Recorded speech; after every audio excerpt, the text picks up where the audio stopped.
Hello dear viewers, and welcome back to our channel, your trusted window into the secret hallways, whispered rivalries, and sparkling triumphs of Britain's most enduring spectacle, the royal family.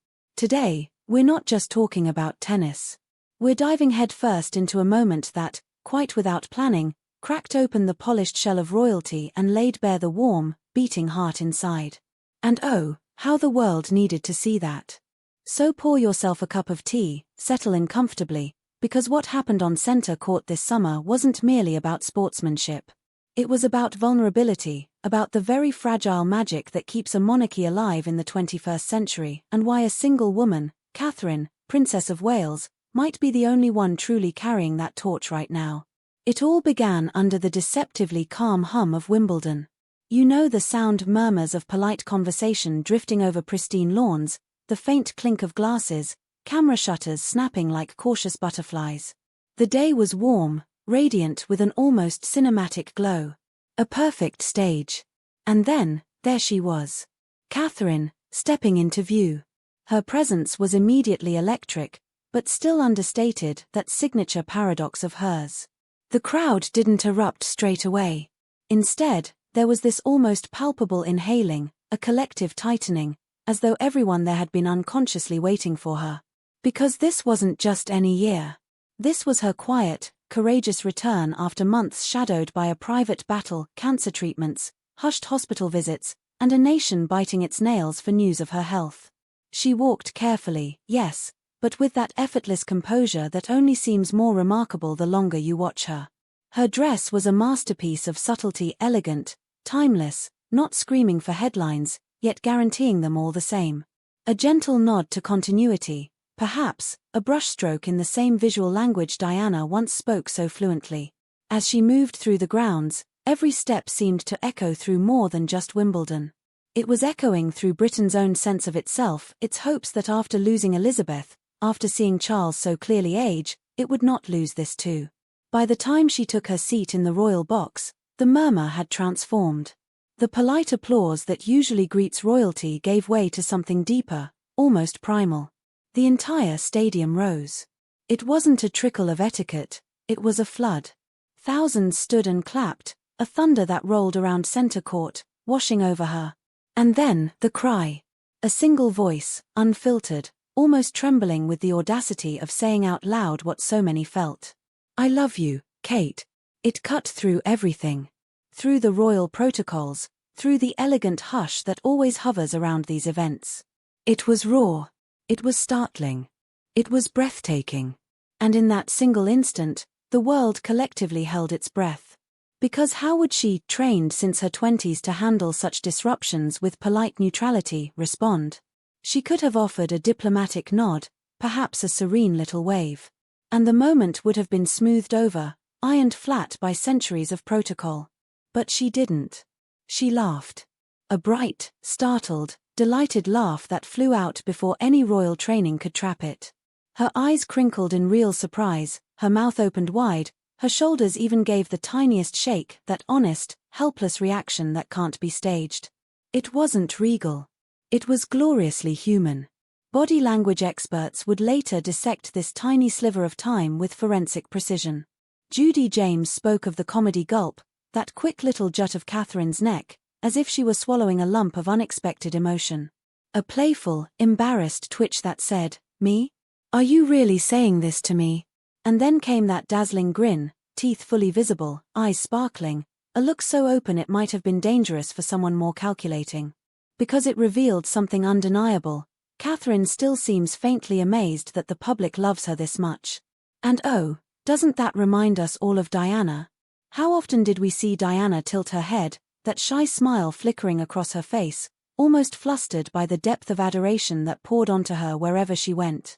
It's a vulnerability that no palace strategy session could ever script. A gift, and perhaps a curse, that only certain royals seem to possess. Meanwhile, let's not kid ourselves that this all happened in a vacuum. Back at Buckingham Palace, or more likely at Clarence House, staffers were already buzzing.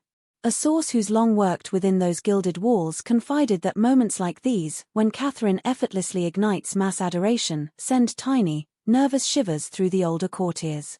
Because they understand the truth, even if they'll never speak it out loud.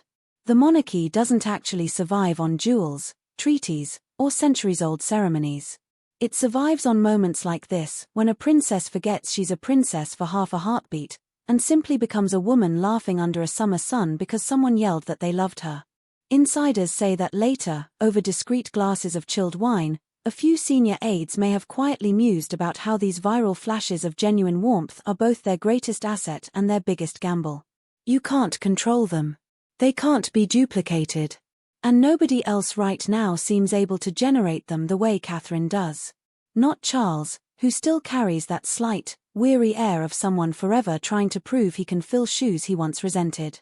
Not William, steadfast and occasionally playful, but never quite shimmering with that same spontaneous vulnerability. And certainly not Camilla. Oh, Camilla. It's whispered, only ever whispered, that while she's worked tirelessly to rehabilitate her public image, moments like these sting. That deep, ingrained instinct to cringe under spontaneous affection is still there.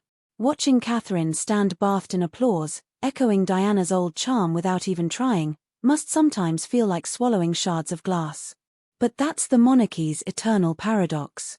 The very thing they need most, unscripted, irresistible humanity, is the one thing they can't manufacture, can't demand, can't even fully predict. And Catherine, whether she wants it or not, has become the living embodiment of that. Which is why her every public outing now carries so much freight. She's not just a princess showing up at Wimbledon, she's a walking referendum on whether this ancient institution can still spark real love in real people's hearts. So when she giggled, when she swallowed that surprised little laugh and beamed at the stranger who dared to break protocol with such joyful honesty, it was more than cute. It was essential. It was the monarchy taking a long, grateful breath of air. It was also, according to another insider, a moment that might quietly reshape future palace strategy. Because as they pieced together how to keep this family relevant, how to keep taxpayer support from fraying entirely, scenes like this raw, unrehearsed, undeniably warm will be studied like precious jewels. And somewhere back at Adelaide Cottage later that evening, after the kids were in bed, maybe William teased her about it. Maybe he laughed, popular as ever, darling. Maybe she rolled her eyes in embarrassment, still a bit pink from the memory. Or maybe she sat quietly for a moment, thinking about how strange it is to be adored by millions of strangers, hoping it will always be this easy to make them smile. Because here's the secret that Catherine might know better than anyone, it's not really about tennis trophies or perfect curtsies. It's about that fleeting flash where you forget there's a gulf between you and them. Where love, shouted awkwardly from a stranger, bridges centuries of protocol and touches you like sunlight. So tell us, dear viewers, did this moment strike you the same way? Did you see Diana in that shy giggle, in that open, dazzling grin? Or did you simply feel relief, knowing your future queen seems to truly carry a human heart beneath the diamonds? We want to hear every thought. The tender ones, the skeptical ones, we read them all.